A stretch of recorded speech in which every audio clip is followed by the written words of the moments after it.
ਕੁਤਬਖਾਨਾ ਅਕਬਰੀ ਮਹਿਲ ਔਰ ਜਾਣਦੇ ਹਾਂ ਕਿ ਹਿਸਟਰੀ ਦੇ ਵਿੱਚ ਇਹਦੀ ਕੀ ਇੰਪੋਰਟੈਂਸ ਸੀ। ਬਣੇ ਰਹੋ ਮੇਰੇ ਨਾਲ, ਚੱਲਦੇ ਹਾਂ।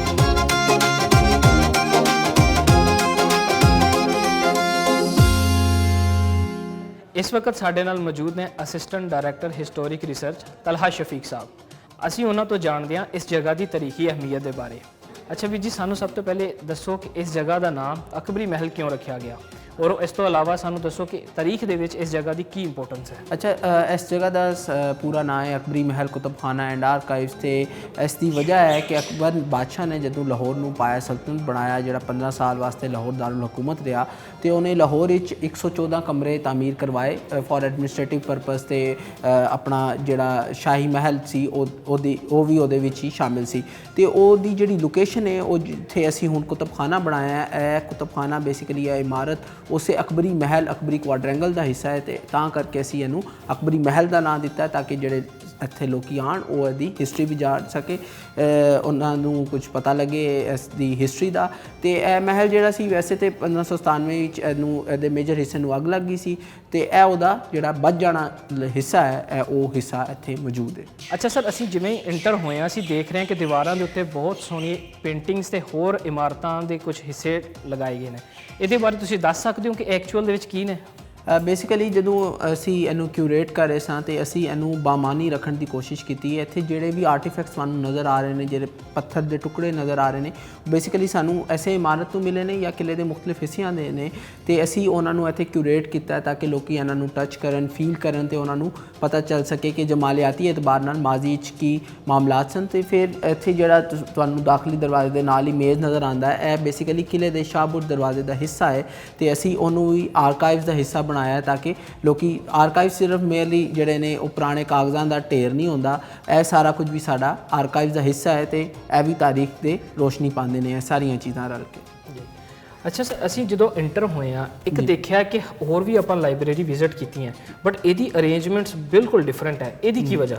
ਅੱਛਾ, ਅਸੀਂ ਜਦੋਂ ਇਸ ਲਾਇਬ੍ਰੇਰੀ ਨੂੰ ਅਰੇਂਜ ਕਰ ਰਹੇ ਸਾਂ ਤੇ ਅਸੀਂ ਇੱਕ ਚੀਜ਼ ਦਾ ਬੜਾ ਖਾਸ ਖਿਆਲ ਰੱਖਿਆ ਕਿ ਜਦੋਂ ਤੁਸੀਂ ਦਾਖਲ ਹੁੰਦੇ ਤਾਂ ਸਾਡੇ ਤਿੰਨੋਂ ਬੂਹੇ ਜਿਹੜੇ ਨੇ ਉਹ ਖੁੱਲ੍ਹੇ ਹੁੰਦੇ ਨੇ, ਲੋਕਾਂ ਨੂੰ ਝਿਜਕ ਨਾ ਹੋਵੇ, ਲੋਕੀ ਡਰਨ ਨਾ, ਘਬਰਾਉਣ ਨਾ ਕਿ ਅਸੀਂ ਜਾ ਸਕਦੇ ਹਾਂ ਕਿ ਨਹੀਂ ਜਾ ਸਕਦੇ। ਫਿਰ ਅਸੀਂ ਲਾਇਬ੍ਰੇਰੀ 'ਚ ਕੋਈ ਦਫ਼ਤਰ ਤੋਂ ਇਲਾਵਾ ਕੋਈ ਦਰਵਾਜ਼ਾ ਰੱਖਿਆ ਹੀ ਨਹੀਂ। ਉਹਦੀ ਵਜ੍ਹਾ ਵੀ ਹੈ ਕਿ ਲੋਕੀ ਫਰੀਲੀ ਇੱਕ ਸੈਕਸ਼ਨ ਤੋਂ ਦੂਜੇ ਸੈਕਸ਼ਨ ਵਿੱਚ ਮੂਵ ਕਰ ਸਕਣ, ਉਹ ਜਾ ਸਕਣ। ਕਿਉਂਕਿ ਸਾਡੇ ਇੱਥੇ ਨਾ ਲੋਕਾਂ ਨੂੰ ਜਿਹੜੇ ਆਉਂਦੇ ਨੇ ਮੁxtਲਿਫ ਥਾਵਾਂ ਤੋਂ, ਪਿੰਡਾਂ ਤੋਂ, ਉਹਨਾਂ ਵਿੱਚ ਥੋੜ੍ਹੀ ਜਿਹੀ ਨਾ ਹੈਜ਼ੀਟੇਸ਼ਨ ਹੁੰਦੀ ਹੈ ਕਿ ਇੱਕ ਤਾਂ ਪਹਿਲਾਂ ਅਸੀਂ ਸ਼ਹਿਰ ਆਏ ਹਾਂ, ਫਿਰ ਅਸੀਂ ਲਾਇਬ੍ਰੇਰੀ ਚੱਲੇ ਹਾਂ, ਕੁਤਬਖਾਨੇ ਚੱਲੇ ਹਾਂ, ਸਾਨੂੰ ਪਤਾ ਨਹੀਂ ਕੀ ਕੋਈ ਸਵਾਲਨਾਮਾ ਹੋਏਗਾ, ਕੋਈ ਪੁੱਛਿਆ ਜਾਏਗਾ। ਤੇ ਅਸੀਂ ਚਾਹੁੰਦੇ ਹਾਂ ਲੋਕਾਂ ਨੂੰ ਕਿਤਾਬ ਨਾਲ ਜੋੜੀਏ।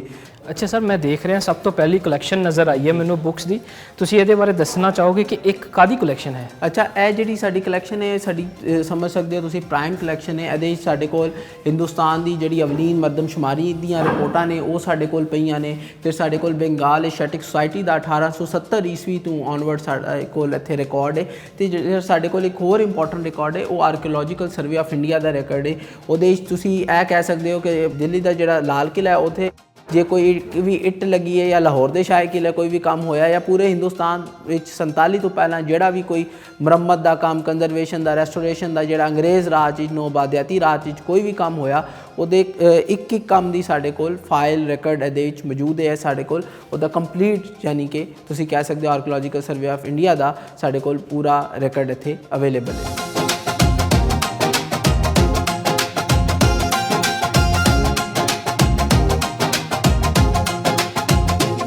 ਤੁਹਾਨੂੰ ਦਿਖਾਉਂਦੇ ਹਾਂ ਅਸੀਂ ਲਾਇਬ੍ਰੇਰੀ ਦੇ ਹੋਰ ਵੀ ਹਿੱਸੇ ਜਿਹਦੇ ਵਿੱਚ ਬਹੁਤ ਸੋਹਣਾ ਲਿਟਰੇਚਰ ਤੇ ਹੋਰ ਵੀ ਵੱਖ-ਵੱਖ ਚੀਜ਼ਾਂ ਪਈਆਂ ਹੋਈਆਂ ਨੇ।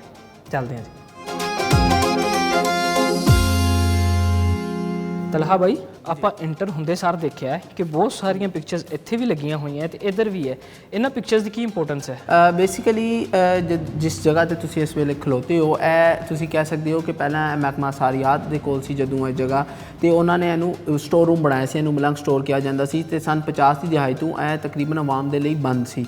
ਤੇ ਅਸੀਂ ਜਦੋਂ ਇਹਨੂੰ ਰਿਸਟੋਰ ਕੀਤਾ ਤੇ ਇਹ ਉਹਦੀ ਬਿਫੋਰ ਦੀ ਪਿਕਚਰਸ ਨੇ ਤਾਂ ਕਿ ਲੋਕੀ ਵੇਖ ਸਕਣ ਕਿ ਪਹਿਲਾਂ ਇਹ ਥਾਂ ਕਿਸ ਤਰ੍ਹਾਂ ਦਿਸਦੀ ਸੀ। ਤੇ ਫਿਰ ਇੱਥੇ ਕੁਝ ਪਿਕਚਰਸ ਨੇ ਕਿ ਜਿਹੜਾ ਸਾਨੂੰ ਆਰਕਾਈਵਲ ਡਾਕੂਮੈਂਟ ਮਿਲਿਆ, ਜਿਹਦਾ ਮੈਂ ਸ਼ੁਰੂ ਵਿੱਚ ਜ਼ਿਕਰ ਕੀਤਾ ਕਿ ਸਾਡੇ ਕੋਲ ਜਿਹੜੇ ਆਰਕਾਈਵ ਇੱਥੇ ਉਹਦੇ ਵਿੱਚ ਸਾਡੇ ਕੋਲ 90 ਲੱਖ ਜਿਹੜੇ ਦਸਤਾਵੇਜ਼ਾਤ ਨੇ ਉਹ ਇੱਥੇ ਮੌਜੂਦ ਨੇ ਮੁxtਲਿਫ ਮੌਜ਼ੂਆਤ ਦੇ। ਤੇ ਅਸੀਂ ਉਹਨਾਂ ਦੀਆਂ ਤਸਵੀਰਾਂ ਲਾਈਆਂ ਨੇ ਕਿ ਉਹ ਸਾਨੂੰ ਕਿਸ ਤਰ੍ਹਾਂ ਮਿਲੀਆਂ ਤੇ ਅਸੀਂ ਸਟੈਪ ਬਾਏ ਸਟੈਪ ਉਹਦੇ ਤੇ ਕੰਮ ਕਿਸ ਤਰ੍ਹਾਂ ਕੀਤਾ ਤਾਂ ਕਿ ਥੋੜ੍ਹਾ ਜਿਹਾ ਆਵਾਮ ਨੂੰ ਪਤਾ ਲੱਗੇ। ਤੇ ਨਾਲ ਸਾਡੇ ਜਿਹੜੇ ਸੈਕਸ਼ਨਸ ਨੇ, ਇੱਥੇ ਹਿਸਟਰੀ ਦਾ ਸੈਕਸ਼ਨ ਹੈ, art and architecture the section ਹੈ, ਸਾਡੇ ਕੋਲ ਇਹਦੇ ਵਿੱਚ ਕੈਲੀਗ੍ਰਾਫੀ ਪੇਂਟਿੰਗ ਵਗੈਰਾ ਦੀਆਂ ਵੀ ਕਿਤਾਬਾਂ ਨੇ।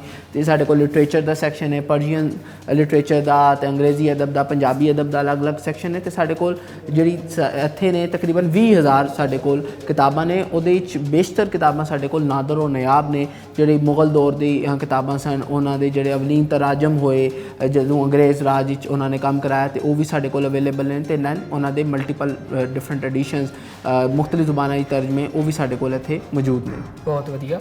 ਅੱਛਾ, ਤੁਸੀਂ ਸਾਡੇ ਆਡੀਅנס ਨੂੰ ਦਿਖਾਉਣਾ ਚਾਹੋਗੇ ਕਿ ਜਿਹੜੀ ਇਸ ਜਗ੍ਹਾ ਨੂੰ ਪਹਿਲੇ ਕਿਵੇਂ ਸਿਚੁਏਸ਼ਨ ਸੀਗੀ ਤੇ ਹੁਣ ਤਾਂ ਬਹੁਤ ਸੋਹਣੀ ਇੱਕ ਇਮਾਰਤ ਬਣਾਈ ਜਿਹਦੇ ਅੰਦਰ ਇੱਕ ਲਾਇਬ੍ਰੇਰੀ ਬਣਾਈ ਗਈ ਹੈ। ਇਹਦੀ ਜਿਹੜੀ ਪੁਰਾਣੀ ਕੋਈ ਪਿਕਚਰ ਸਾਨੂੰ ਦਿਖਾਉਣਾ ਚਾਹੋਗੇ ਤੁਸੀਂ? ਜੀ ਅੱਛਾ, ਮੈਂ ਹੁਣ ਤੁਹਾਨੂੰ ਦੱਸਦਾ ਕਿ ਸਾਨੂੰ ਜਿਹੜਾ ਡੇਟਾ ਇੱਥੋਂ ਮਿਲਿਆ ਸੀ ਉਹਦੀ ਹਾਲਤ ਕੀ ਸੀ। ਤੁਹਾਨੂੰ ਉਹ ਤਸਵੀਰ ਵਿਖਾਉਂਦੇ ਹਾਂ ਤੇ ਫਿਰ ਅਸੀਂ ਤੁਹਾਨੂੰ ਆਰਕਾਈਵਲ ਰੂਮ ਵਿੱਚ ਵੀ ਲੈ ਕੇ ਜਾਵਾਂਗੇ ਕਿ ਅਸੀਂ ਉਹਦੇ ਤੇ ਕੀ ਕੰਮ ਕੀਤਾ। ਆ ਜਾਓ। ਇਹ ਤੁਸੀਂ ਵੇਖ ਸਕਦੇ ਹੋ ਕਿ ਜਦੋਂ ਸਾਨੂੰ ਇਹ ਦਸਤਾਵੇਜ਼ਾਤ ਮਿਲੀਆਂ, ਇਹ ਸਾਰੀ ਇਹ ਤਕਰੀਬਨ 90 ਲੱਖ ਜਿਹੜੀ ਦਸਤਾਵੇਜ਼ਾਤ ਨੇ ਸਾਨੂੰ ਇੱਕ ਕਮਰੇ 'ਚ ਜਿਹੜੀ ਮੁਕੱਫਲ ਮਿਲੀਆਂ, ਉਹਨੂੰ ਬੰਦ ਕੀਤਾ ਗਿਆ ਸੀ ਤੇ ਉਹ ਤਕਰੀਬਨ ਆਖਰੀ 7 ਦਿਹਾਈਆਂ ਤੋਂ ਉਹ ਕਮਰਾ ਬੰਦ ਹੀ ਰਿਹਾ। ਤੇ ਇਹਦੇ ਵਿੱਚ ਮੱਟੀ ਢੇਰ ਸੀ, ਨਮੀ ਸੀ ਤੇ ਹੋਰ ਦੀਮਕ, ਹੋਰ ਤੁਸੀਂ 7 ਵਰੇ ਕੋਈ ਸ਼ੈ ਬੰਦ ਰਵੇ ਤੇ ਤੁਸੀਂ ਆਪ ਸੋਚ ਸਕਦੇ ਹੋ ਕਿ ਉਹਦੀ ਕੀ ਹਾਲਤ ਹੋ ਸਕਦੀ ਹੈ। ਤੇ ਪਹਿਲਾਂ ਤਾਂ ਸਾਡੇ ਨੂੰ ਇਹ ਮੁਸ਼ਕਲ ਸੀ ਕਿ ਇਹਦੀ ਸਫਾਈ ਤੇ ਨਾਲ ਫਿਰ ਇਹਨੂੰ ਸਮਝਣਾ ਹੈ ਕਿ ਹੈ ਕੀ ਇਹ ਦਸਤਾਵੇਜ਼ਾਤ ਹੈ ਕਿਸ ਬਾਰੇ। ਤੇ ਫਿਰ ਅਸੀਂ ਇਹਨਾਂ ਦਸਤਾਵੇਜ਼ਾਤ ਨੂੰ ਪੜ੍ਹਿਆ, ਸਮਝਿਆ ਤੇ 17 ਮਹੀਨੇ 'ਚ ਅਸੀਂ ਇਹ ਕੰਮ ਜਿਹੜਾ ਹੈ ਸਾਰਾ ਮੁਕੰਮਲ ਕੀਤਾ। WCLA ਨੇ, ਵਾਲ ਸਿਟੀ ਆਫ ਲਾਹੌਰ ਅਥਾਰਟੀ ਨੇ। ਤੇ ਫਿਰ ਹੁਣ ਅਸੀਂ ਇਹਨੂੰ ਮੁਕੰਮਲ ਕਰਕੇ ਪਬਲਿਕ ਵਾਸਤੇ ਓਪਨ ਕੀਤਾ। ਇਹਨੂੰ ਅਸੀਂ 20 ਜੌਨਰਾ 'ਚ ਡਿਵਾਈਡ ਕੀਤਾ। ਹੁਣ ਤੁਸੀਂ ਇਹ ਵੇਖ ਲਿਆ, ਹੁਣ ਮੈਂ ਤੁਹਾਨੂੰ ਆਰਕਾਈਵਲ ਰੂਮ ਵਿੱਚ ਲੈ ਕੇ ਜਾਵਾਂਗਾ ਕਿ ਤੁਸੀਂ ਵੇਖ ਸਕੋ ਕਿ ਅਸੀਂ ਇਹਨਾਂ ਤੇ ਕੰਮ ਕੀ ਕੀਤਾ। ਤਲਹਾ ਭਾਈ, ਮੈਂ ਦੇਖ ਰਿਹਾ ਕਿ ਸਾਹਮਣੇ ਇੱਕ ਬਹੁਤ ਸੋਹਣਾ ਅਰੈਬਿਕ ਦੇ ਵਿੱਚ ਕੁਝ ਲਿਖਿਆ ਹੋਇਆ ਹੈ ਔਰ ਬਹੁਤ ਵੱਡਾ ਕਰਕੇ ਲਿਖਿਆ ਹੈ। ਤੁਸੀਂ ਇਹਦੇ ਬਾਰੇ ਦੱਸਣਾ ਚਾਹੋਗੇ ਸਾਡੇ ਆਡੀਅנס ਨੂੰ ਕਿ ਕੀ ਲਿਖਿਆ ਹੋਇਆ ਹੈ? ਇਹ ਬੇਸਿਕਲੀ ਭੁੱਟੋ ਸਾਹਿਬ ਦੇ ਦੌਰ ਵਿੱਚ ਜਦੋਂ ਇਸਲਾਮਿਕ ਸਮਿਟ ਕਾਨਫਰੰਸ ਹੋਈ ਲਾਹੌਰ ਵਿੱਚ ਤੇ ਉਹਦਾ ਜਿਹੜਾ ਸ਼ਾਹੀਆ ਸੀ ਉਹ ਵੀ ਸ਼ਾਹੀ ਕਿਲੇ 'ਚ ਦਿੱਤਾ ਗਿਆ। ਤੇ ਉਸ ਵੇਲੇ ਇਹ ਕੁਰਾਨ ਹਕੀਮ ਦੀ ਆਇਤ ਜਿਹੜੀ ਹੈ ਉਹ ਇੱਥੇ ਆਵੇਜ਼ਾਂ ਕੀਤੀ ਗਈ ਔਰ ਆਕੇ ਕੁਰਾਨੀ ਦੀ ਸੂਰਤ ਵਿੱਚ। ਤੇ ਇਹ ਵੀ ਸਾਨੂੰ ਇੱਥੋਂ ਹੀ ਕਿਲੇ ਤੋਂ ਸ਼ਿਕਸਤਾ ਤੇ ਹਸਤਾ ਮਿਲਿਆ ਸੀ ਤੇ ਅਸੀਂ ਇਹਨੂੰ ਵੀ ਪ੍ਰੀਜ਼ਰਵ ਕਰਕੇ ਆਰਕਾਈਵਸ ਦਾ ਜਿਹੜਾ ਹੈ ਹਿੱਸਾ ਬਣਾ ਦਿੱਤਾ ਹੈ। ਬਹੁਤ ਖੂਬ ਜੀ। ਅੱਛਾ ਤਲਹਾ ਭਾਈ, ਮੈਂ ਦੇਖ ਰਿਹਾ ਇਹ ਕੋਈ ਸੈਪਰੇਟ ਬੁੱਕਸ ਰੱਖੀਆਂ ਹੋਈਆਂ ਤੇ ਸਾਈਜ਼ ਵੀ ਇਹਨਾਂ ਦਾ ਛੋਟਾ ਹੈ। ਇਹ ਕੀ ਚੀਜ਼ਾਂ ਹੈਗੀਆਂ? ਅੱਛਾ, ਬੇਸਿਕਲੀ ਇੰਟਰਸਟਿੰਗ ਗੱਲ ਹੈ ਕਿ ਸਾਡੇ ਕੋਲ ਇੱਥੇ ਕਿਉਂਕਿ ਜਨਰਲ ਵਿਜ਼ਟਰ ਵੀ ਬਹੁਤ ਆਉਂਦੇ ਨੇ, ਮੁਹੱਕਕੀਨ ਤੇ ਸਕਾਲਰਸ ਤੇ ਆਉਂਦੇ ਹੀ ਨੇ ਤੇ ਜਿਹੜਾ ਕਿਲਾ ਵੇਖਣ ਆਉਂਦੇ ਨੇ ਤੇ ਉਹ ਵੀ ਅਸੀਂ ਉਹਨਾਂ ਨੂੰ ਵੈਲਕਮ ਕਰਦੇ ਹਾਂ ਲਾਇਬ੍ਰੇਰੀ 'ਚ। ਤੇ ਉਹ ਬੇਸਿਕਲੀ ਮੈਗਜ਼ੀਨ ਪੜ੍ਹਨ ਨਾ ਉਹਨਾਂ ਦੇ ਲਈ ਆਸਾਨ ਹੁੰਦਾ ਕਿਉਂਕਿ ਕੈਚੀ ਹੁੰਦੇ ਨੇ। ਤੇ ਅਸੀਂ ਥੋੜ੍ਹੀ ਜਿਹੀ ਸਾਜ਼ਿਸ਼ ਕੀਤੀ ਹੈ ਕਿ ਉਹਨਾਂ ਦੇ ਲਈ ਮੈਗਜ਼ੀਨਸ ਦੇ ਨਾਲ ਰਿਸਰਚ ਜਰਨਲਸ, ਤਹਿਕੀਕੀ ਮੁਜੱਲੇ ਵੀ ਰੱਖ ਦਿੱਤੇ ਨੇ ਉਹਨਾਂ ਮੌਜ਼ੂਆਤ ਤੇ, ਤਾਂ ਕਿ ਜੇ ਤੀਕਰ ਉਹ ਕੋਈ ਮੈਗਜ਼ੀਨ ਪੜ੍ਹਦੇ ਸ਼ਾਇਦ ਉਹਨੂੰ ਵੀ ਹੱਥ ਪਾ ਲੈਣ ਤੇ ਉਹਨਾਂ ਨੂੰ ਕੋਈ ਇਲਮ ਦੀ ਜਿਹੜੀ ਹੈ ਗੱਲ ਜਿਹੜੀ ਹੈ ਉਹਨਾਂ ਤੱਕ ਪਹੁੰਚ ਜਾਏ। ਤੇ ਅਸੀਂ ਸਾਜ਼ਿਸ਼ ਵੀ ਕਰ ਰਹੇ ਹਾਂ ਨਾਲ। ਬਹੁਤ ਵਧੀਆ, ਬਹੁਤ ਖੂਬ, ਬਹੁਤ ਖੂਬ। ਅੱਛਾ, ਹੁਣ ਤੁਸੀਂ ਸਾਨੂੰ ਕੀ ਦਿਖਾਉਣਾ ਚਾਹੋਗੇ? ਹੁਣ ਮੈਂ ਤੁਹਾਨੂੰ ਬੇਸਿਕਲੀ ਆਰਕਾਈਵ ਸੈਕਸ਼ਨ ਦੇ ਕੋਲ ਲੈ ਕੇ ਜਾ ਰਿਹਾ ਤੇ ਜਿਹੜੀ ਤੁਹਾਡੇ ਇੱਥੇ ਕਲੈਕਸ਼ਨ ਨਜ਼ਰ ਆ ਰਹੀ ਹੈ ਉਹਦੀ ਰਾਹਦਾਰੀ 'ਚ ਇਹਦੇ 'ਚ ਉਹ ਰਿਪੋਰਟਾਂ ਨੇ ਜਿਹੜੀ ਮੁxtਲਿਫ ਸਾਡੀ ਹੈਰੀਟੇਜ ਸਾਈਡ ਨੇ ਉਹਦੇ ਤੇ ਜਿਹੜਾ ਕੰਜ਼ਰਵੇਸ਼ਨ ਦਾ ਕੰਮ ਹੋਇਆ ਪਿਛਲੇ 7 ਦਿਹਾਈਆਂ 'ਚ ਉਹ ਵੀ ਅਸੀਂ ਪਬਲਿਕ ਕੀਤਾ। ਤੇ ਅੱਗੇ ਸਾਡੇ ਕੋਲ ਕੁਝ ਕਲੈਕਸ਼ਨ ਹੈ ਜਿਹਦੇ 'ਚ ਮੁxtਲਿਫ ਜ਼ੁਬਾਨਾਂ ਦਾ ਹਿੰਦੀ, ਸੰਸਕ੍ਰਿਤ, ਮਲਿਆਲਮ, ਤੇਲਗੂ ਦੀ ਜਿਹੜੀ ਕਿਤਾਬਾਂ ਦੇ ਅੰਗਰੇਜ਼ ਰਾਜ ਵਿੱਚ ਤਰਾਜਮ ਕਰਾਏ ਗਏ, ਸਾਡੇ ਕੋਲ ਉਹਦੀ ਵੀ ਇੱਕ ਬੜੀ ਚੰਗੀ ਕਲੈਕਸ਼ਨ ਹੈ। ਅਸੀਂ ਉਹ ਇੱਥੇ ਅਰੇਂਜ ਕੀਤੀ ਹੈ। ਤੇ ਹੁਣ ਅਸੀਂ ਚੱਲਦੇ ਹਾਂ ਆਪਣੇ ਆਰਕਾਈਵ ਸੈਕਸ਼ਨ ਵਿੱਚ ਤੇ ਤੁਹਾਨੂੰ ਦੱਸਦੇ ਹਾਂ ਕਿ ਅਸੀਂ 17 ਮਹੀਨੇ ਕੀ ਕੰਮ ਕੀਤਾ ਇਹਨਾਂ ਦਸਤਾਵੇਜ਼ਾਤ 'ਤੇ।